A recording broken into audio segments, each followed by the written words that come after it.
Hello students, इस lecture में हम डिस्कस करेंगे arrow notations and types of bond cleavage.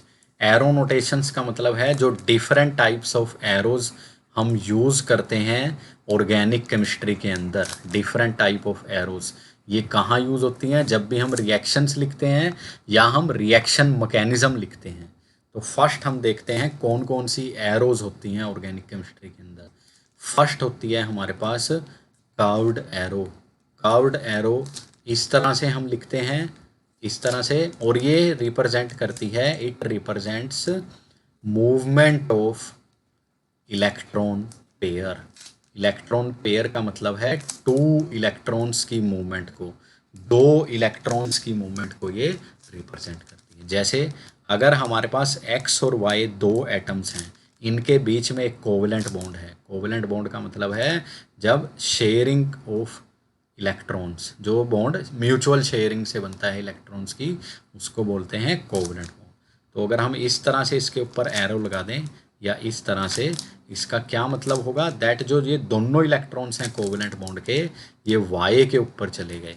Y के ऊपर नेगेटिव चार्ज और एक्स के ऊपर क्या आ जाएगा? Positive charge. तो दैट मीन्स ये हमारा एरो स्टार्ट होगा जहाँ से इलेक्ट्रॉन्स हमारे जा रहे हैं और जिसके ऊपर जा रहे हैं वहाँ पे ख़त्म हो जाएगा, हेड आएगा वहाँ पे इसका। ठीक है, तो टेल से स्टार्ट करते हैं हम इसको, टेल से हेड की तरफ जा रहे हैं। ठीक है, तो अगर इस तरह से हम इसको लिखें, एक्स वाई अगर इस तरफ आ रहा है, दैट मीन्स जो इलेक्ट्रॉन्स हैं हमारे वो कहाँ पे आगे? एक्स के ऊपर आगे। तो एक्स के ऊपर नेगेटिव चार्ज और वाई के ऊपर क्या आ जाएगा? Positive charge. ये हमारा होता है कर्व्ड एरो। सेकंड हमारे पास होता है half headed arrow. Half headed arrow, या फिर हम इसको दूसरा नाम देते हैं फिश हुक एरो। नाम से समझ आ गया होगा, हाफ हेड मतलब हाफ होगा इसका हेड। जैसे ये कंप्लीट हेड है, लेकिन अगर हम इस तरह से लिख दें तो ये क्या बन गया? Half headed. हाफ हेडेड, और इसकी शेप होती है जो किस तरह से होती है?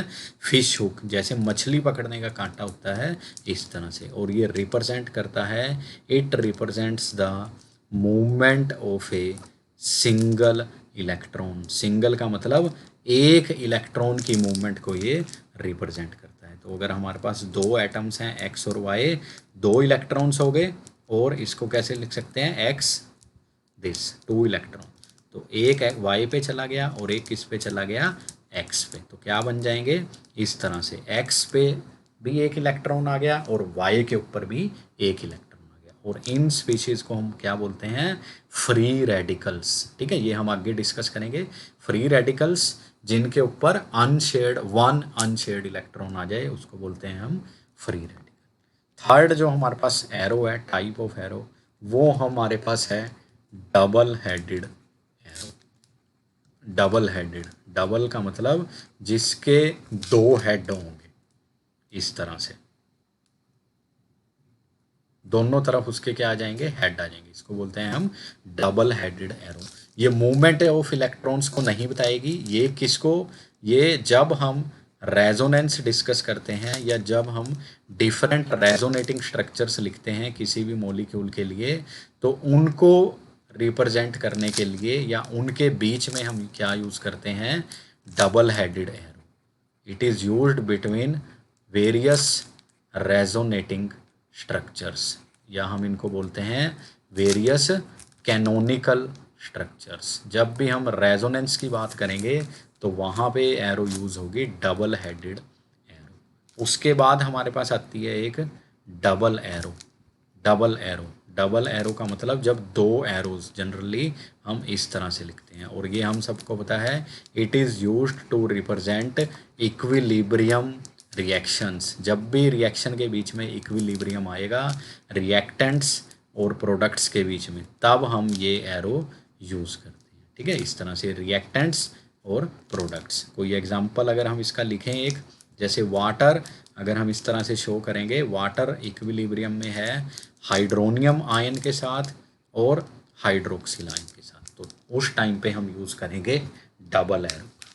ठीक है, और लास्ट जो फिफ्थ होती है हमारे पास, वो हमारे पास होती है middle headed arrow. Middle headed, जब हमारा जो एरो का हेड है वो मिडल में होगा इस तरह से। और ये हम जनरली यूज़ करते हैं to represent inductive effect. Inductive effect को रिप्रेजेंट करते हैं हम मिडल हेडेड एरो से, और इसकी डायरेक्शन होती है towards the direction of movement of electrons. ठीक है, जिस डायरेक्शन में हमारे इलेक्ट्रॉन्स जा रहे हैं तो इसकी डायरेक्शन भी, या जो इसका हेड होगा हाँ मिडल हेडेड एरो का, वो उस डायरेक्शन में होता है। जैसे अगर हम कार्बन और क्लोरीन के बीच में देखें, इंडक्टिव इफेक्ट जब लगेगा, क्लोरीन हमें पता है क्या है, इलेक्ट्रॉन विड्रॉइंग ग्रुप है, तो ये क्या शो करेगा, माइनस आई इफेक्ट, इलेक्ट्रॉन्स को अपनी तरफ खींचेगा। तो जो एरो का हेड होगा वो किस तरफ में आएगा, it is towards the chlorine, तो इसके ऊपर डेल्टा नेगेटिव चार्ज और इसके ऊपर डेल्टा पॉजिटिव। इसी तरह से अगर हम देखें कार्बन और मिथाइल ग्रुप के बीच में, अगर हम देखें तो मिथाइल ग्रुप क्या शो करता है, प्लस आई इफेक्ट। ये इलेक्ट्रॉन्स को क्या करेगा, डोनेट करेगा, रिलीज करेगा, इससे दूर जाएंगे, कार्बन की तरफ जा रहे हैं, तो इसका जो एरो का हेड है वो हमारा किस डायरेक्शन में हो जाएगा, कार्बन की तरफ। तो कार्बन पे डेल्टा नेगेटिव और इसके ऊपर डेल्टा पॉजिटिव। तो जो मिडल हेडेड एरो है वो जनरली या हम यूज़ करते हैं टू एक्सप्रेस इंडक्टिव इफेक्ट। तो ये थी हमारे कुछ एरोज जो हम यूज़ करते हैं ऑर्गेनिक केमिस्ट्री के अंदर। नेक्स्ट हम डिस्कस करते हैं types of bond cleavage. Types of bond cleavage, या फिर इसको बोलते हैं types of bond fission. Bond fission क्या होता है, देखो जब भी हमारा कोई भी रिएक्शन होता है तो जो रिएक्टेंट्स हैं, रिएक्टेंट्स के जो बॉन्ड होते हैं हमारे क्या होते हैं, जनरली ब्रेक होते हैं, बॉन्ड ब्रेकिंग, और प्रोडक्ट्स बनेंगे तो क्या हो जाएगा, जो नए बॉन्ड्स हैं there is formation of new bonds. ठीक है, बॉन्ड ब्रेकिंग, और यहाँ जब प्रोडक्ट्स बनेंगे तो वहाँ पे क्या होता है, बॉन्ड मेकिंग, पुराने बॉन्ड्स टूटेंगे और नए बनेंगे। तो जो बॉन्ड ब्रेकिंग है या जो बॉन्ड फिजन है या क्लीवेज है, ये टू टाइप्स की होती है हमारे पास।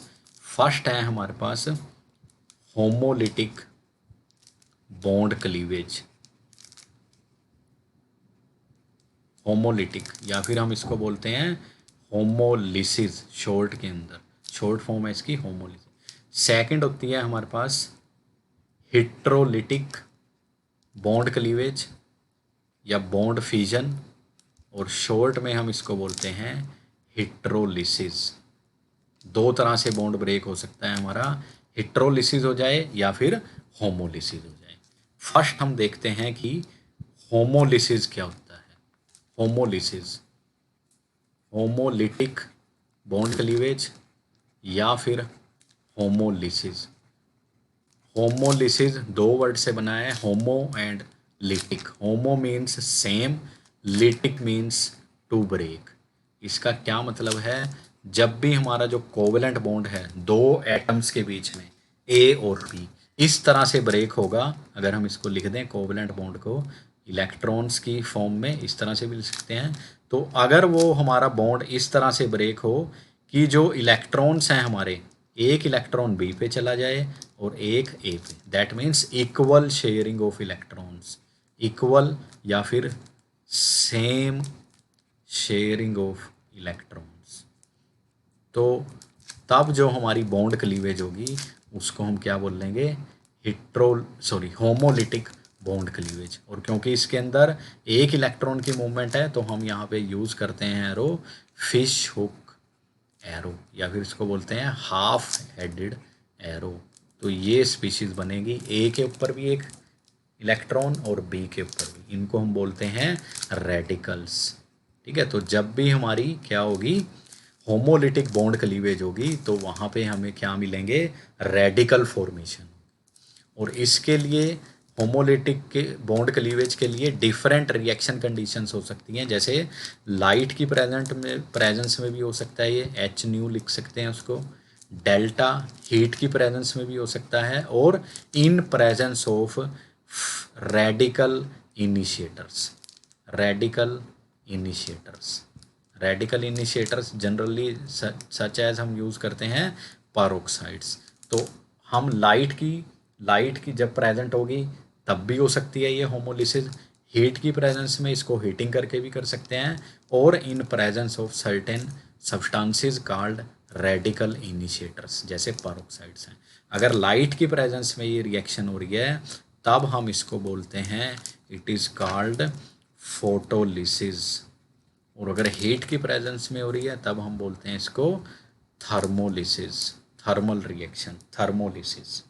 ठीक है। और इसमें एक चीज़ याद रखनी है, होमोलिटिक जो बॉन्ड क्लीवेज है उन कंपाउंड्स के बीच में फेवरेबल होगी जब ए और बी के बीच में कोई भी इलेक्ट्रोनेगेटिविटी डिफरेंस नहीं होगा। इसका क्या मतलब है, नो इलेक्ट्रोनेगेटिविटी डिफरेंस। इसका मतलब जब दोनों की इलेक्ट्रोनेगेटिविटी सेम होगी, या फिर हम बोल सकते हैं it is favourable in non polar compounds, क्योंकि नॉन पोलर कंपाउंड्स ऐसे होंगे जिनमें कोई भी पोलैरिटी डिफरेंस नहीं होगा। तो होमोलिटिक बॉन्ड क्लीवेज में हमें क्या मिलेंगे, फ्री रेडिकल्स। ठीक है, लाइट की प्रेजेंस में भी हो सकती है, हीट की प्रेजेंस में भी, और in presence of radical initiators. Generally जो नॉन पोलर कंपाउंड्स हैं वो शो करेंगे होमोलिटिक बॉन्ड। उसके बाद जो सेकंड टाइप है हमारे पास आता है हेट्रोलिटिक बॉन्ड क्लीवेज। हेट्रोलिटिक से पता चल रहा है, हेट्रो का मीन्स होता है डिफरेंट, डिफरेंट, और लिटिक का मतलब टू ब्रेक। जब हमारा कोवेलेंट बॉन्ड इस तरह से ब्रेक होगा कि जो दोनों इलेक्ट्रॉन्स हैं वो एक ही एटम के पास चले जाएं, डिफरेंट शेयरिंग हो जाए। ठीक है, तो उसको हम क्या बोल लेंगे, हेट्रोलिटिक बॉन्ड क्लीवेज या फिर हेट्रोलिटिक बॉन्ड फिजन। ठीक है, ये एक केस ये हो सकता है बी पे चला जाए, और दूसरा केस ये कि दोनों इलेक्ट्रॉन्स ए पे चले जाएं, तो ए पे नेगेटिव चार्ज और बी पे क्या आ जाएगा, पॉजिटिव चार्ज। जो फर्स्ट केस है जब बी पे इलेक्ट्रॉन्स जा रहे हैं तो इसमें क्या होगा, जो बी की इलेक्ट्रोनेगेटिविटी है वो क्या होगी, ज़्यादा होगी, मोर इलेक्ट्रोनेगेटिव। ठीक है, बी क्या होगा, ज़्यादा इलेक्ट्रोनेगेटिव होगा एज कंपेयर टू ए। लेकिन सेकंड केस में क्या होगा, ए इज़ मोर इलेक्ट्रोनेगेटिव। तो एक बात यहाँ से क्लियर हो गई कि जो हमारी हेट्रोलिटिक बॉन्ड क्लीवेज है वो उन मॉलिक्यूल्स या वो कंपाउंड शो करेंगे जिनके अंदर इलेक्ट्रोनेगेटिविटी डिफरेंस होगा। दैट मीन्स, और वो कौन से कंपाउंड होते हैं, polar compounds, polar compounds show करेंगे।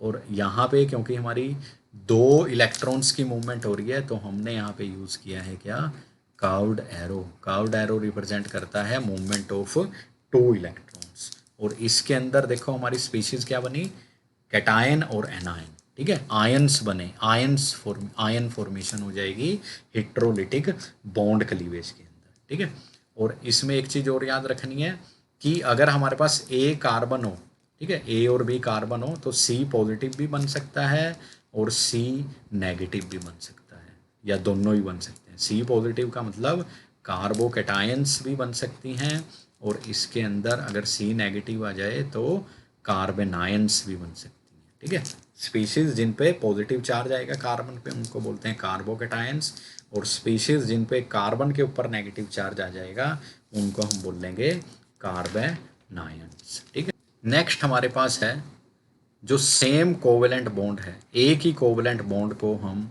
दो तरह से भी ब्रेक कर सकते हैं, या वो दोनों तरह की फिजन शो कर सकता है, होमोलिटिक भी और हेट्रोलिटिक भी। वो डिपेंड करेगा हमारा रिएक्शन कंडीशंस के ऊपर कि जो हमारा रिएक्शन हो रहा है उसकी क्या कंडीशंस हैं। ठीक है, अगर कोई रिएक्शन फेवर कर रहा है होमोलिटिक क्लीवेज को तो वहाँ पे हमें क्या मिलेंगे, फ्री रेडिकल्स। और अगर कोई हेट्रोलिटिक बॉन्ड क्लीवेज को फेवर कर रहा है तो उस केस में हमें क्या मिलेंगे, ion formation, formation of ions बनेंगे वहाँ पे। ठीक है, और एक बात याद रखनी है that the bond dissociation energy, dissociation का मतलब बॉन्ड को ब्रेक करने की एनर्जी जो है वो bond dissociation energy for homolysis, homolysis या होमोलिटिक बॉन्ड क्लीवेज के लिए is less than that for heterolytic bond cleavage या फिर देन दैट फॉर हिट्रोलिसिस। इसका क्या मतलब है, होमोलिसिस के लिए हमें कम एनर्जी चाहिए और हिट्रोलिटिक बॉन्ड क्लीवेज के लिए ज़्यादा एनर्जी चाहिए। इसका एक एग्जांपल देखते हैं हम। अगर हमारे पास मिथाइल क्लोराइड है, मिथाइल क्लोराइड अगर हम इस तरह से लिख दें, अगर एक बार हम इसका कर रहे हैं होमोलिसिस, मतलब दोनों के पास एक एक इलेक्ट्रॉन चला जाएगा तो फ्री रेडिकल्स बनेंगे।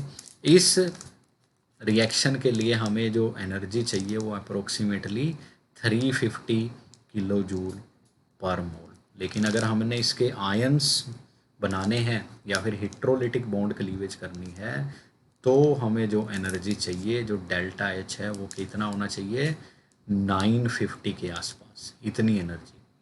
ठीक है, क्योंकि देखो इसके अंदर क्या हो रहा है, दोनों इलेक्ट्रॉन्स एक ही एटम के पास जा रहे हैं, तो इसलिए जो हिट्रोलिटिक बॉन्ड क्लीवेज है उसके लिए energy required is always greater than that required for homolysis. I hope इस वीडियो को देखने के बाद आपको क्लियर हो गया होगा डिफरेंट टाइप्स ऑफ एरोज के बारे में and types of bond cleavage के बारे में। Thank you very much for watching the video.